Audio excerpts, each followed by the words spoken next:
યહોશિયાનું પુસ્તક એનો પહેલો અધ્યાય 8 કલમ કહે છે, યે નિયમશાસ્ત્ર તારા મોંમાંથી જાય નહીં, પણ દિવસે તથા રાત્રે તેનું મનન કર કે તેમાં જે બધું લખેલું છે તે તું કાળજીથી પાળે,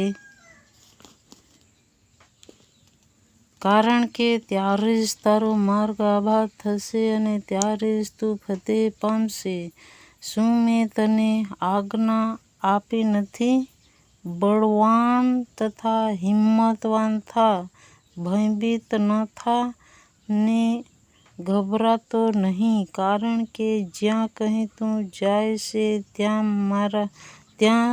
તારા ઈશ્વર યહોવા તારી સાથે છે. હાલેલુયા. Thank you Jesus. પરમેશ્વરનું વચન અદ્ભુત રીતે આપણને શીખવે છે કે એ નિયમશાસ્ત્ર આપણા મુખમાંથી જાય નહીં અને દિવસે તથા રાત્રે એનું મનન કરવાનું છે, કેમ કે દેવ આપણી હંમેશા જ્યાં કંઈ જઈશું ત્યાં આપણી સાથે દેવ રહેશે એવું પરમેશ્વરનું વચન કહે છે. મારા વહાલા ભાઈ બહેનો, દેવના વચન પ્રમાણે આપણે રાત દિવસ મનન કરીએ અને એમના આધીનમાં ચાલીએ અને ગભરાવાનું નહીં.